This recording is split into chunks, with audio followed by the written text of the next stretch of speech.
શું થાઇરોઇડ એક વખત આવ્યા પછી આપણે જન્મમાંથી ફરીથી મટાડી શકાય? આવા પ્રશ્ન થાય છે તમને? મારા ઘણા બધા પેશન્ટો આવા પ્રશ્ન પૂછતા હોય છે. આ જાણવું હોય તો રીલ્સને પૂરેપૂરી જોજો અને હું વધારે માહિતી આપું એ પહેલાં આ રીલ્સને સેવ કરી લઉં. ઘણી વખત ફક્ત ઘરેલું ઉપચારથી થાઇરોઇડ સંપૂર્ણપણે ક્યોર નથી થતો હોતો. હા, યોગ્ય લાઇફસ્ટાઇલ, આયુર્વેદિક સહાયથી અને ડાયટથી આપણે કંટ્રોલ જરૂરથી કરી શકીએ છીએ. તેના માટે આવો જાણીએ શું શું કરી શકાય. એક ગ્લાસ ગરમ પાણી લો, એમાં 1 ચમચી ધાણા નાખો, 1 ચમચી જીરું એડ કરો અને એને ઢાંકીને મૂકી દો. સવારે ખાલી પેટે એને ચાવી અને પાણી પી જાઓ.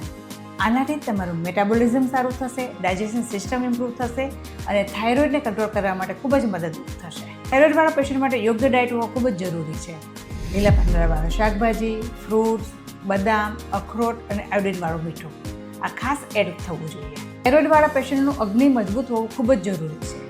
આથી જમતા પહેલાં આદુ, સિંધો મીઠું, હળદર, જીરું અને અજમો વાપરો, જેનાથી પાચન સુધરે છે અને હોર્મોન્સ બેલેન્સમાં રહે છે.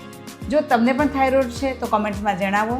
અમે આના ઉપર વધારે માહિતી આપીશું અને રીલ્સ ગમી હોય તો લાઇક કરો, શેર કરો અને અમારા પેજને ફોલો કરો.